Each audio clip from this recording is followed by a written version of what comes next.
जैसा कि हम जानते हैं कि ये समय डिजिटल का है।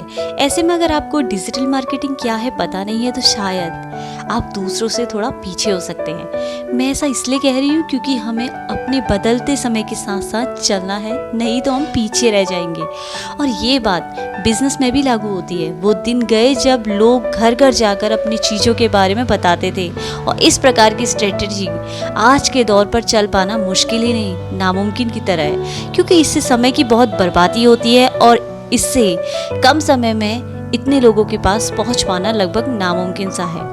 ऐसे में डिजिटल मार्केटिंग के बहुत ही बढ़िया उपाय हैं अपने प्रोडक्ट्स की मार्केटिंग के लिए, जिससे बहुत ही कम समय में कंपनीज अपनी टारगेट ग्राहकों के निकट पहुंचा सकती है। अगर हम पिछले कुछ वर्षों की बात करें तो हम ये पाएंगे कि विज्ञापनों का स्वरूप काफ़ी बदल सा गया है। पहले लोग अपने विज्ञापनों को ऐसी जगह पर चलाते थे जहाँ ज़्यादातर लोगों की निगाह पड़े, जैसे कि टीवी, विज्ञापन, रेडियो और तमाम तरीकों को अमल में लाया जाता था। लेकिन ये बात अब कारगर ना हो, क्योंकि आज के दौर में आपको सबसे ज़्यादा भीड़ कहीं मिलेगी तो वो है सोशल मीडिया, इंटरनेट। ऐसे में अगर आप एक साथ लाखों लोगों तक पहुंचने और विज्ञापनों को पहुंचाना है तो आपको पुराने परंपरागत मार्केटिंग के फंडों को छोड़कर डिजिटल मार्केटिंग की ओर रुख करना होगा।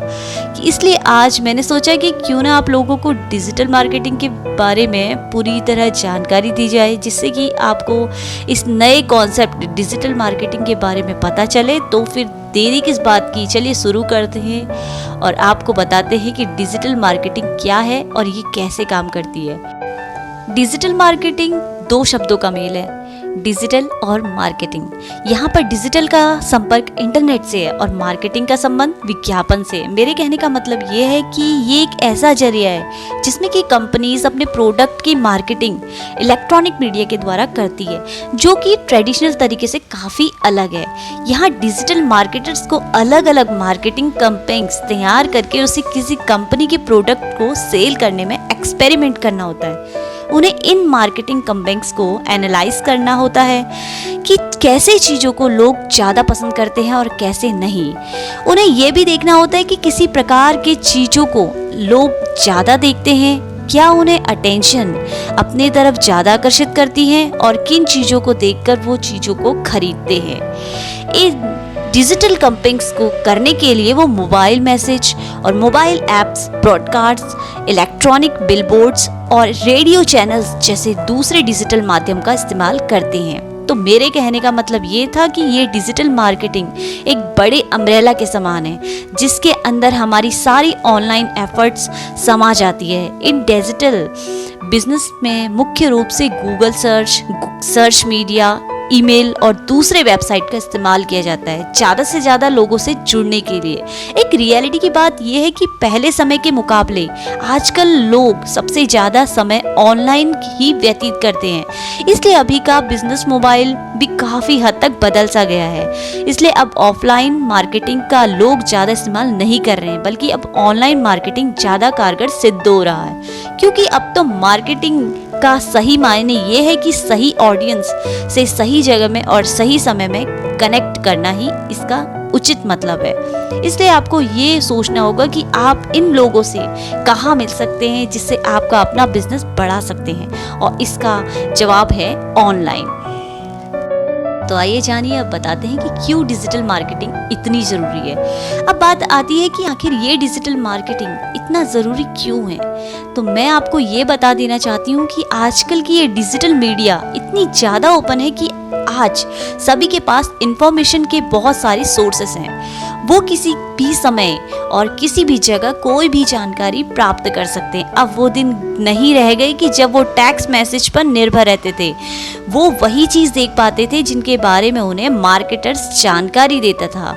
जैसे कि ये डिजिटल मीडिया दिन बर दिन बढ़ते जा रहा है और इसमें और ज़्यादा एंटरटेनमेंट, न्यूज़, शॉपिंग और सोशल इंटरेक्शन हो रहे हैं। आजकल कंज्यूमर केवल कंपनी बातें ही नहीं सुन रहे हैं, बल्कि वो खुद भी अच्छे और बुरे की पहचान कर रहे हैं, दूसरों से भी इंफॉर्मेशन कलेक्ट कर रहे हैं। आजकल वो किसी ऐसे ब्रांड पर ट्रस्ट करना चाहते हैं जिसमें कि ट्रस्ट कर सकें। कंपनीज को उनकी ज़रूरतों को समझे, उन्हें उनकी ज़रूरत के हिसाब से चीज़ें दिखाएं जो कि वो बाद में खरीद सके। उन्हें फालतू की शोबाजी से कोई दिलचस्पी नहीं है। उन्हें ऐसे ब्रांड चाहिए जो वो विश्वास कर सकें और जो उनके उम्मीदों पर खरा उतरे।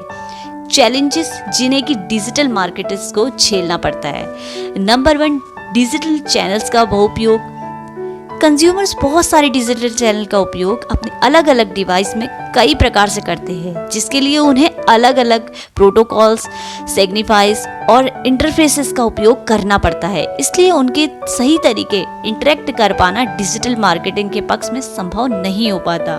नंबर 2, कंपटीशन इन इंटेंसिटी बढ़ पाना। डिजिटल चैनल्स दूसरे ट्रेडिशनल मीडिया की तुलना में ज़्यादा सस्ते होते हैं, जिससे उनका इस्तेमाल करना किसी भी बिजनेस साइज के लोगों के लिए आसान होता है। इसलिए जब कंज्यूमर अटेंशन को पाना इतना आसान नहीं रह गया है। डाटा वॉल्यूम्स का बढ़ पाना।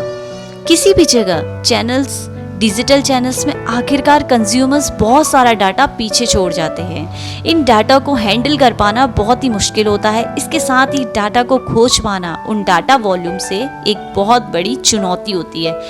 अब जानेंगे डिजिटल मार्केटिंग के कुछ एसेट्स और टैक्टिक्स क्या हैं। यहाँ पर हम डिजिटल मार्केटिंग के कुछ ऐसे एसेट्स और टैक्टिक्स के बारे में जानेंगे जिन्हें आप शायद जानते भी हों। डिजिटल मार्केटिंग के एसेट्स आपकी वेबसाइट्स, आपके ब्लॉग पोस्ट, ई बुक्स और वाइट पेपर्स, इन्फोग्राफिक्स और interactive tools. Social media channels के अंदर आ जाते हैं Facebook, LinkedIn, Twitter, Instagram etcetera etcetera. और अर्न ऑनलाइन कवरेज कौन कौन सी हैं? PR, सोशल मीडिया और रिव्यूज़। और ऑनलाइन ब्रांचेस और लुक बुक्स। ब्रांडिंग एसेट्स में आते हैं लोगोस, फॉन्ट्स एसेट्रा एसेट्रा। यहाँ पर हम कुछ डिजिटल मार्केटिंग के टैक्टिक्स के बारे में बताएंगे। नंबर 1 है सर्च इंजन ऑप्टिमाइजेशन। नंबर 2 है कंटेंट मार्केटिंग। नंबर 3 है इनबाउंड मार्केटिंग। नंबर 4 है सोशल मीडिया मार्केटिंग। नंबर 5 पे पर क्लिक जिसे कहते हैं PPC। नंबर 6 है एफिलिएट मार्केटिंग। नंबर 7 है native advertising. Number 8 marketing automation. Number 9 email marketing. Number 10 online PR। आइए अब जानिए डिजिटल मार्केटिंग के क्या फायदे हैं। किसी दूसरे ऑफलाइन मार्केटिंग तरीकों के मुकाबले डिजिटल मार्केटिंग से मार्केटर्स रियल टाइम में एक्यूरेट रिजल्ट देख सकते हैं। अगर आपने कभी किसी अखबार में एडवर्टाइज करी है तब तो आपको ये ज़रूर पता होगा कि ये कह पाना कितना मुश्किल है कि कितने लोगों ने वाकई आपके एडवर्टाइजमेंट को देखा है। ये जान पाना मुमकिन नहीं है। वहीं डिजिटल मार्केटिंग में ये काम बड़ी आसानी से और सही तरीके से किया जा सकता है। यहाँ मैं आप लोगों को कुछ ऐसे ही उदाहरण देकर समझाने की कोशिश करती हूँ। Website traffic. डिजिटल मार्केटिंग की मदद से सही रूप में जानना बिल्कुल आसान है कि कितने लोगों ने आपके दिए हुए एड्स को देखा है। इस काम में कम कोई डिजिटल एनालिटिक्स सॉफ्टवेयर का इस्तेमाल कर सकते हैं। इससे आप ये भी जान सकते हैं कि किस सोर्स से आपके वेबसाइट में सबसे ज़्यादा ट्रैफिक आते हैं और आप उसके अनुसार काम कर सकते हैं। नंबर 2 कंटेंट परफॉर्मेंस और लीड जनरेशन। यहाँ आप ये सोच सकते हैं कि अगर आपने कोई प्रोडक्ट ब्राउचर बनाया है तो उसे लोगों के लेटर बॉक्सेस में भेजा जाए। तो यहाँ आपको वही दिक्कत है एक बार आएगी कि आपको ये पता नहीं चलेगा कि कितने लोगों ने आपके इस प्रोडक्ट ब्राउचर को खोल के देखा है और कितने लोगों ने नहीं। यदि आप एक वेबसाइट में आपका एक ब्राउचर होता है तब आप ये आसानी से देख सकते हैं कि कितने लोगों ने आपके ब्राउचर को खोला है और पढ़ा है। यहाँ आप इन सभी चीज़ों के बारे में अच्छे तरीक़ों से बता सकते हैं। नंबर 3 है एट्रीब्यूशन मॉडलिंग। ये एक बहुत ही शानदार और इफ़ेक्टिव तरीका है। टेक्नोलॉजी का इस्तेमाल करना पड़ता है जिससे आप अपने कंज्यूमर्स के सभी एक्शंस को ट्रेस कर सकते हैं। इससे हम एट्रीब्यूट मॉडलिंग इसलिए कहते हैं क्योंकि हम इन्हें अलाउ करता है जिसे जानने के लिए कि आज का ट्रेंड क्या है, किस तरीके से लोग कई प्रोडक्ट को रिसर्च कर रहे हैं। इससे आप ये जान सकते हैं कि कौन से एरिया में आपको ज़्यादा मेहनत करने की ज़रूरत है और क्यों। इससे आपकी सेल्स काफ़ी हद तक बढ़ सकती है। तो आखिर मैं ये बताना चाहती हूँ कि आप डिजिटल मार्केटिंग को कैसे शुरू कर सकते हैं। डिजिटल मार्केटिंग को शुरू करने के बहुत सारे तरीके हैं, जैसे ब्लॉगिंग। आप ब्लॉगिंग कर सकते हैं और सर्च इंजन ऑप्टिमाइजेशन एसईओ बनना सीख सकते हैं। तीसरा है यूट्यूब चैनल में भी आप अपने जितने वीडियोस हैं क्रिएट करके डाल सकते हैं, उसको अपने किसी चैनल से प्रमोट कर सकते हैं। और चौथा है सोशल मीडिया के द्वारा आप सीख सकते हैं डिजिटल मार्केटिंग को, और गूगल एडवर्ड्स के द्वारा, और अलग अलग आपके कोर्सेस आते हैं, इसके कोर्सेस से भी सीख सकते हैं। और एफिलिएट मार्केटिंग के द्वारा सीख सकते हैं, एप्स मार्केटिंग के द्वारा, ईमेल मार्केटिंग के द्वारा। तो इसी तरीके से आप डिजिटल मार्केटिंग को सीख सकते हैं। तो वीडियो के एंड में बस इतना कहना चाहूँगी कि डिजिटल मार्केटिंग के ऑनलाइन कोर्सेज काफ़ी अवेलेबल हैं, और ये ऑनलाइन कोर्सेज काफ़ी यूनिवर्सिटी करा रही है, और इससे बच्चों का भविष्य भी काफ़ी अच्छा है, और आगे इससे बहुत अच्छा स्कोप भी है। तो मेरी ये वीडियो आपको पसंद आई हो तो लाइक कीजिए, सब्सक्राइब कीजिए, शेयर कीजिए। Thank you so much.